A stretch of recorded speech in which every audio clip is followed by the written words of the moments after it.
all, this is Dr. Priyadharshini, one of the mentors and the course director at Study Medic for Study EBOCG courses. Today we are starting our Triple S series, and this station is all about teaching. Teaching is one of the stations that you are going to face in your ABCOG Part 2 examinations. So today let me explain to you about how do you approach the station and also give you a sample of how the station goes. Exams are really not about who is the best, but about who can handle the pressure best. So, your approach to the exam is clearly going to tell you whether you're going to pass or not pass this exam. Approach to a station of teaching. Every station in your ABCOG Part 2 stands for 11 minutes of performance, before which you have a 1 minute of reading time. So it is 1 plus 11, 12 in total. So, when you are approaching a teaching station, you need to have a structured approach. The basic idea in this teaching station is to have a very good experience so that anyone who is approaching you are going to develop their skills. So, your teaching abilities are certainly going to be tested in the station along with your clinical knowledge. Let's look at some examples which can come as stations in the exam. With regards to obstetrics, very common stations are learning about a forceps delivery, a vacuum delivery, performing an episiotomy and suturing an episiotomy tear, perineal tear, identification of the various types of perineal tear, and also suturing them. Manual removal of placenta, performing obstetric ribs in pregnant women, explaining the mechanism of labor to your trainee, explaining of maternal pelvis and the importance of this in obstetric examinations, explaining about the various parts of a fetal skull and also giving the importance of the various diameters of the fetal skull, explaining about how a CTG is done and how do you interpret a CTG. Partogram, how is a partogram used, what are the components of partogram, and how do you interpret the partogram. All these are some sample stations. Coming to gynecology, you can have stations where you will be tested in knowledge and performance on taking a pap smear. You will be given POPQ grids and you might be asked to interpret the POPQ grids and also give some explanation about prolapse and staging of prolapse, insertion of marina or any other IUCD, insertion of pessaries for cases of prolapse.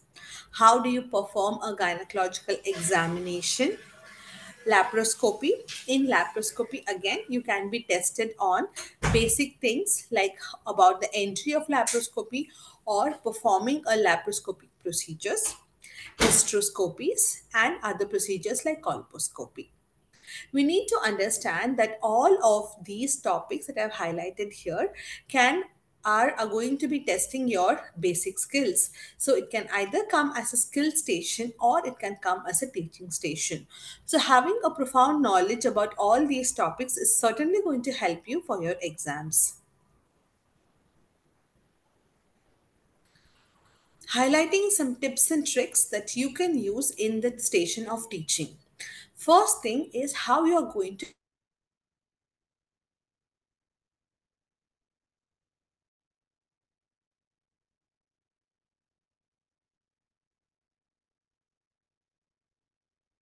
join trainee, or they can be someone who's in a lower grade that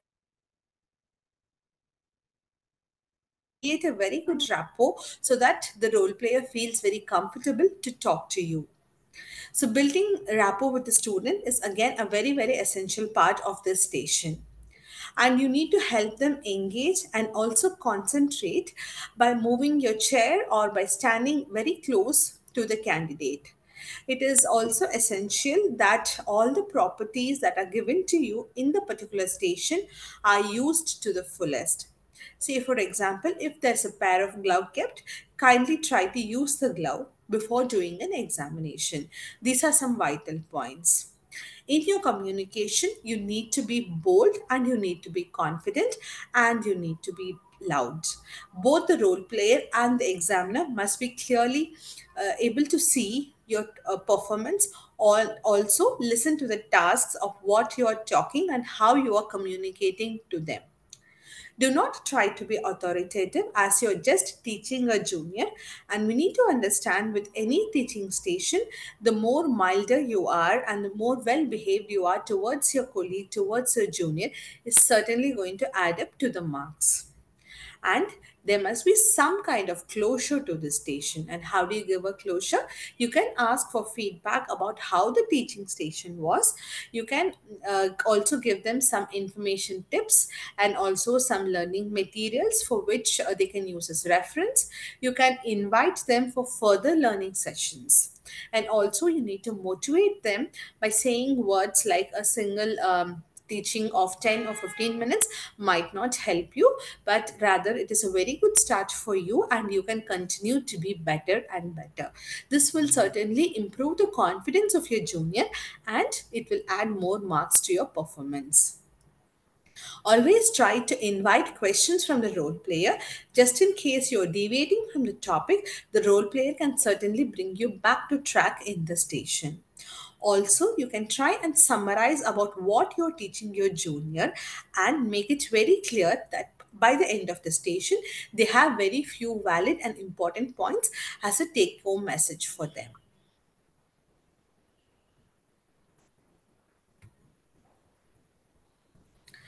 So, today we are going to discuss a scenario. I have a role player and I am going to be the candidate. The scenario that is presented today is you are the senior specialist on duty in the gynecology unit. The newly joined registrar is here to learn some technical skills. She is interested on how to obtain a pap smear. You will be assessed on the teaching aspects to your junior and you have 11 minutes for the task. So, first important thing that I notice here is I understand who I am and who I am going to encounter. So, I am the senior specialist and I am going to meet my newly joined registrar. Second thing I need to analyze from the scenario is what am I going to teach? I'm going to teach on how to obtain a pap smear. So it is basically assessing the performance or the technical skills of obtaining a pap smear. And I have 11 minutes for the tasks. So introducing my role player here, today I have Deepthi as my role player. Deepthi, shall we start? Yes, ma'am. Hello, I'm Priya, one of the senior specialists here on duty, and I'm glad to meet you. May I know more about you? Hi, doctor. I'm Amy. Can I call you Priya? Yeah, please, Amy, go ahead. You can call me Priya.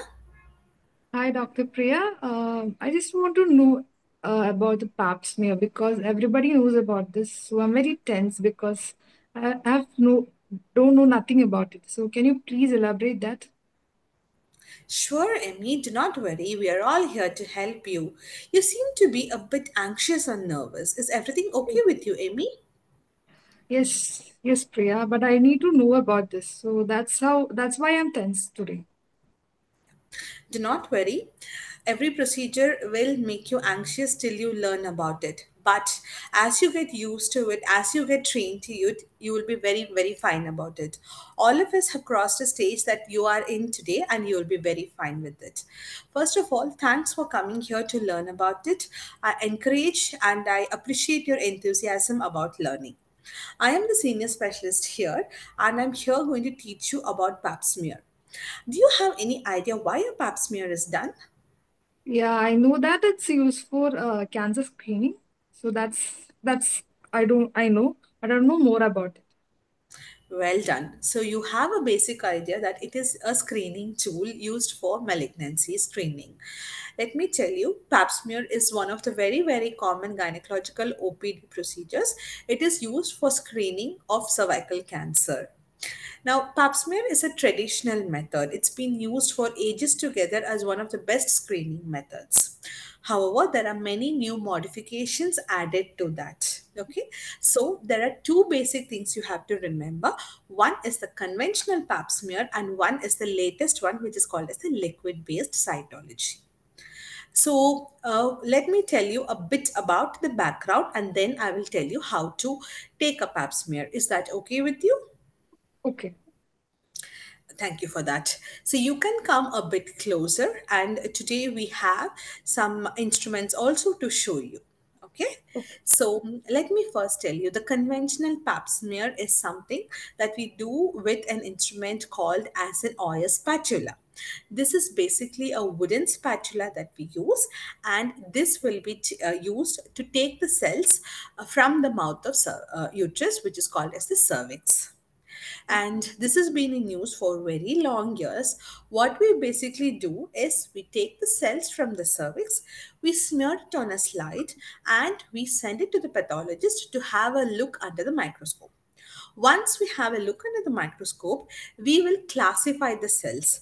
Depending on the classification, we'll grade the cells, whether it's normal, whether it's abnormal, or whether it is more going towards malignancy. Whenever we have a severe grade of dyskaryosis or something more severe than that, then we will send the women for next level of investigations, which is usually a colposcopy. Is that clear? Yes. Okay, all right, that's good. Now, let me tell you about the difference between a conventional pap smear and a liquid based cytology. So, in liquid based cytology, what we do is basically we use a brush, and this brush is very small. So, the main advantage is this can be put right into the cervix, the cervical opening.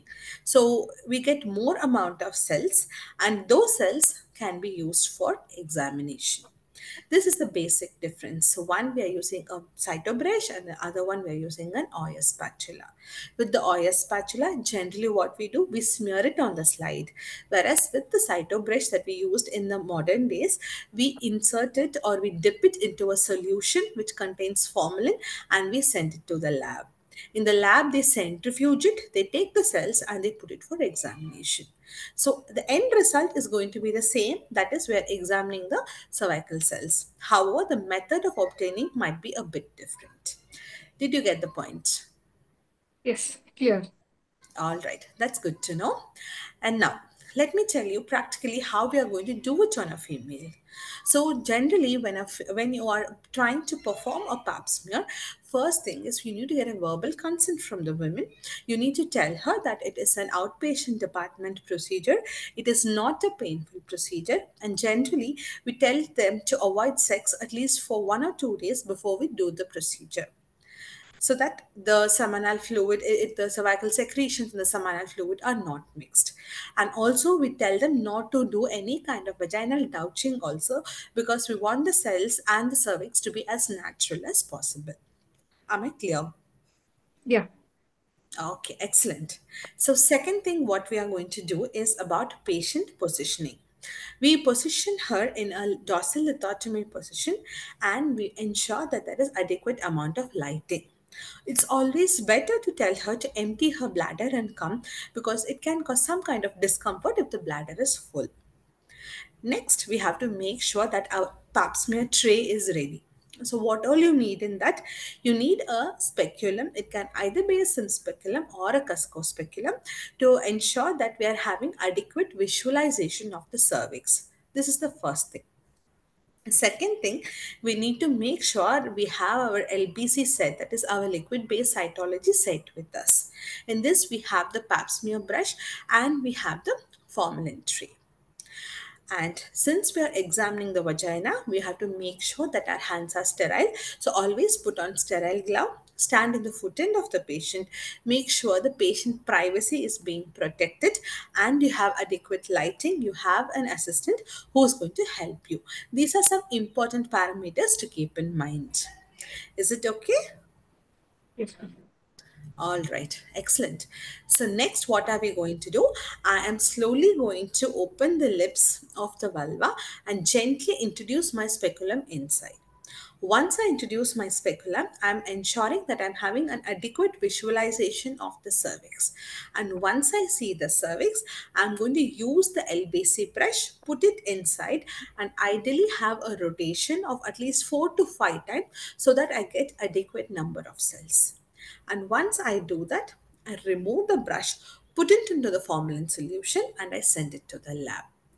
Not to forget, we need to fill in the pap smear form for the pathologist to have a better understanding about the patient. And once this is done, we remove the speculum slowly, ask the patient if she is comfortable, allow her to dress herself, and you give her the forms. Is that okay? Yes. All right, that's great. Do you have any questions for me at this point? No, actually, everything is clear so far. Okay, that's nice to know. Let me tell you some practical difficulties that you might face while doing a pap smear. Sure. Sometimes positioning the patient might be a bit difficult, especially if she is on the higher side of BMI. It might be a little difficult for you to position her. So always make sure you have an adequate cot and an assistant to help her do so. Second thing, if the woman is bleeding, then obviously you're not going to do a pap smear. So you need to educate the woman about when she can come in for a pap smear. Sometimes, when you're trying to obtain a pap smear, it might be difficult for you to reach out to the cervix. Especially when you have cases like previous cesarean sections, it might be very difficult for you to reach out to the cervix. In those times, you can use a valsalem to hold the anterior lip of the cervix just in case you're not able to visualize it. These are some technical problems you can face. And also, Amy, if you don't mind, can I give you some tips about the theory aspect of pap smear? Yeah, sure. All right. So, a pap smear, some important points you have to remember is there are various international guidelines which says about when you're supposed to start screening for a pap smear. Some guidelines recommend as 25 years, whereas other recommend as 30 years. Ideally, pap smear is done once in 3 years if the primary report is coming as normal. However, if it is abnormal, then depending on the abnormality, the frequency varies. And also, you need to remember some guidelines have been changed where we use the primary screening instead of pap smear. It is shifted to HRHPV, which is high risk human papilloma virus testing of the cytological cells. So, these are few advances that you see in relation to your cervical cancer screening. Is that clear? Yeah. That's good to know. And also, you need to understand there are various techniques which are used to grade the pap smear. Initially, we used to have lesions like high risk lesions, low risk lesions, and dyskaryosis. These are various terminologies that were used.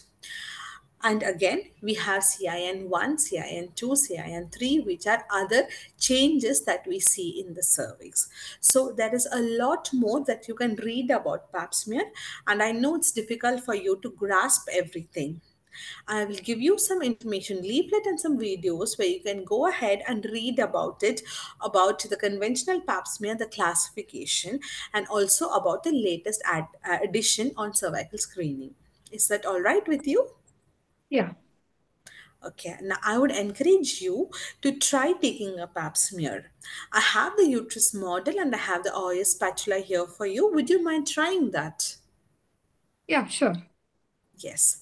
So just come here, you hold the stick. Look at the stick, it looks more like a dog's bone, right? Yeah.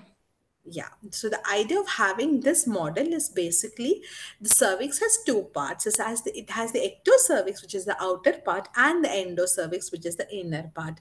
So when you try and place this OS spatula, you can go slowly inside and try to place it over the cervix. So the whole idea of placing it like this is both the cells of your ectocervix and your endocervix are being covered.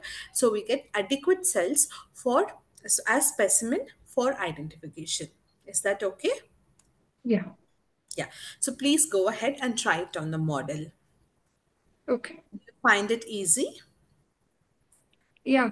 A bit Yes. difficult, but I think I can do it. Very good, excellent. So all you have to do is just practice on that. This model will be kept in our lab, and you can come in any time to learn on the model. And also, let me tell you, next time when I'm going ahead to do the pap smear, I will just make sure to see that if you're around, and I will definitely invite you in my clinic to learn more about it. Is that Okay. okay? Yeah, it will be very helpful. That's nice. And it's really nice to see that you're very enthusiastic in learning about it. Yeah. Also, Amy, let me tell you, when we talk about pap smear, it will be also nice and helpful for you if you learn a bit about the anatomy of cervix. As I was telling you, we have the ectocervix, we have the endocervix, and we have something in between which is called as the transformation zone. Do you have any background idea about it? No. Okay, all right, Amy. So, this is the basics that you will have to understand why a pap smear is being done and what is the importance of a transformation zone. So, transformation zone is the area between the ectocervix, the outer part, and the endocervix, which is the inner part. And it is at this transformation zone that maximum cellular changes takes place, and we can see the impact of human papilloma virus, which is the major reason for the majority of cervical cancers. The effect is seen in the transformation zone. So for pap smear, the cells that we obtain are from this transformation zone.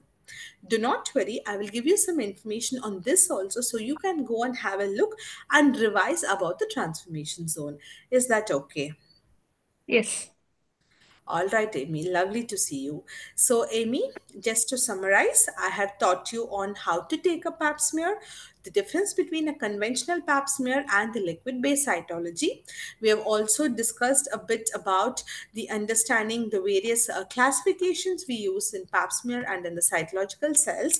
And also, I have emphasized a bit on the anatomy of cervix and transformation zone. Is there anything else you would like to know today, Amy? No. All right, Amy. So, would you like to know more and come back to me for further sessions? Yes. All right, Amy, that's really nice of you. And I would really invite you more, not only about pap smear, but in general, if there are any queries that you're facing in the department, do understand that I'm here for you and you can come in any time to ask your doubts. And also, we can hang around for a cup of coffee. Feel free and welcome to the department. Okay, thank you so much. Thank you, Amy. So, this completes my station on teaching to Amy. Deepti, thank you for being my role player today. So let's go into the feedback now. Now, feedback, we are going to get marking schemes. And in this particular scenario, the marking is going to come right both from the examiner and also from the role player. So you need to please your examiner and your role player. So, from the examiner point of view, what are the important things that the examiner is going to see? You will need to understand that what is the task assigned to you here, what are you going to teach, who are you going to teach. That means what? For an appropriate introduction and start to the session, you are going to get a mark of 1 to 2. Second thing, introducing yourself and building a rapport. If you carefully analyze the scenario we did right now, she was a bit tensed in the beginning. So it is vital for you to understand that she is tense, build a rapport with her before jumping into the actual station, establish a very good relationship with your role player, because all these are very, very important criteria, not only for the exam, but also in real life scenarios. You need to set an environment. Make sure you're very close to the learner, especially in the exam when you have dummy mannequins kept in between.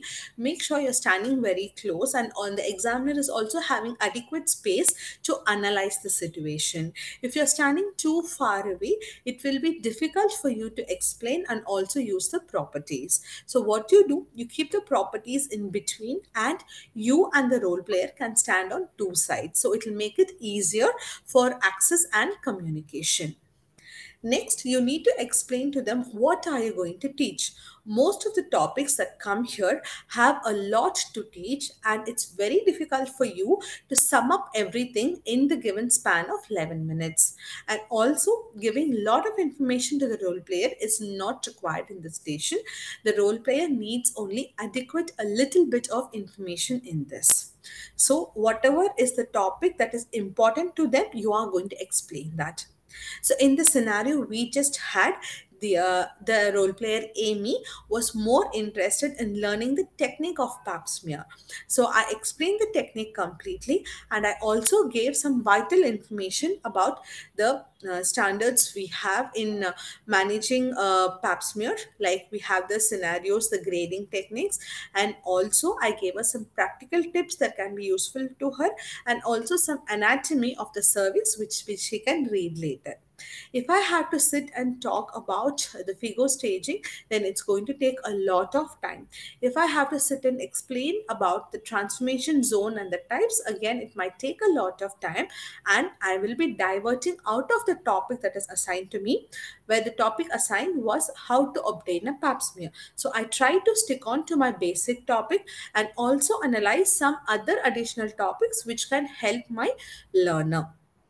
And also it is vital to explore what is the basic understanding and what is the basic knowledge they have about the station. Repeating what they already know is certainly not going to help them. And also, talking too much which the role player is not going to understand is certainly not going to put you in place. So you talk appropriate what the role player wants and the role player understands. And you also need to explain to them what you are expecting out of them. You have to encourage them to stop and ask you questions, and you can encourage them to demonstrate some practical skills. Now, coming to demonstration of practical skills, we need to understand that the role players are not doctors in real, and it might also be a bit difficult for them to apply a complete forceps or a complete vacuum. Just giving you an example. So, what you can do, you can just ask them to hold a forceps, for example, or just hold an OS spatula as we did today, for example. So, assigning them small, simple tasks will keep them engaged with you in the learning session and also will not make them nervous. And tell them, give them simple tasks in different intervals, so the entire conversation will be a double sided conversation. And next thing, you have to deliver the teaching. So you give your information in chunks, split it into smaller portions so that the role player can understand and asks question you and can question you further. How do you close the station? You close the station by inviting some questions. These questions can come from the role player. And finally, you can summarize to what you have taught to them, what is the importance of learning about it, and you can call them for further sessions of teaching and learning. This will basically complete the whole station. Now, markings came from the examiner for this particular station. The examiner had a total of 15 marks, which was divided into this 7 different components. So each of these components carry a weightage of 0 to 1, from 0 to 1 to 0 to 3 marks. So 15 marks was with the examiner. Now going on with the role player. Deepti, are you there with me? Yes, ma'am. Thank you, Deepti. So, she being the role player today, I would like to ask her about her experience about the station with the candidate. So, Deepti, based on your experience where you played as the role player Amy, how did you rate the candidate? So, Deepti has 0 to 5 marks with her allotted, which she is going to give the candidate. First, the question to you, Deepti, did you feel confident about the candidate? Yes. Yeah, I So, rate 4. okay. So when she says she's confident, she's going to give a mark of 1. Do you think the Okay. candidate explained you everything that you wanted? Yes. All right. So that again is going to give us a score of 1. Do you think the candidate established a very good rapport with you? Yeah. All right. Was your teaching goal of learning a pap smear met? If met, was it partially met or completely met or unmet? How do you would like to grade it? Completely. Completely met. That's good. And would you recommend the candidate as a trainee for other learners? Yeah. Yes. All right. So, like this, the instructions will be given to the role player. So, the role player is going to give you marks, and which is again going to be crucial for you to pass the station if you have satisfied the role player and if you have got a tick list, a checklist, all the checklists ticked by the role player. So, the complete of 20 marks will be divided in so many portions. So, Deepthi, anything from your side as a role player, since you've been in many examinations, that you would like to share with the candidates? Actually, no, but I think the candidates must be very confident. So if the role play is tensed, though they have to calm down and then teach. So that's the thing I have to share. Excellent, Deepthi. Thank you so much for your feedback. So, that is all from us. What we would like to say is teaching is a very, very basic station, and try to understand that you need to have a complete control of the situation. You should know for what you are, and you're not going to be completely tested on your clinical knowledge. So, whatever clinical knowledge you have, how aptly you're going to put it across to the role player is definitely going to make an impact in the station. And however the role player is tensed, make sure you're calming the role player and make sure you're sticking on to the task that is assigned to you. Reading the candidate instructions, understanding the candidate instructions, and performing accordingly is definitely going to help you in clear these exams. So, a bit to learn about pap smear. We know you're going to use a Cusco speculum and the cervix can be fully visualized. If Cuscos is not kept there, you can, of course, use a sim speculum, and the smear is going to be taken from the cervix. And you're not going to clean the cervix routinely. Nowadays, LBC, that is the liquid based cytology, is become the method of choice for taking the cervical smear. Usually, we put it into the cervical os and we rotate it 4 to 5 times 360 degrees so that enough amount of cells are being taken from the transformation zone. Then the brush is placed into the transport medium and it is sent for final analysis. And make sure the sample request is being correctly filled and is also sent for the pathologist. So in the marking, you have communication. Your communication with your role player is certainly going to play a big role in this. Your technical skills, that is your basic idea and knowledge about pap smear and how well you're demonstrating using the properties that has been kept for you. That is your technical skills. Your teaching skills. Your teaching skill is basically your ability to deliver the subject in such a way that the role player is going to understand. So you need to give enough information that is just enough for the role player. Do not keep giving all kind of information about a particular topic. The role player might get confused and bored with it also. Finally, the role player marks, as we just saw with the role player, how she would like to evaluate the candidate. Your real role players in the exam are also going to evaluate you. So it is very, very vital for you to satisfy the role player also. So, with over 100K subscribers to our YouTube channel, we are sure that you're going to join them too. And these series are prepared in such a way to help you prepare better for the exam and definitely will stand as an additional add on support to all your exam preparations. Wish you all the very best from Team Study Medic. Thank you.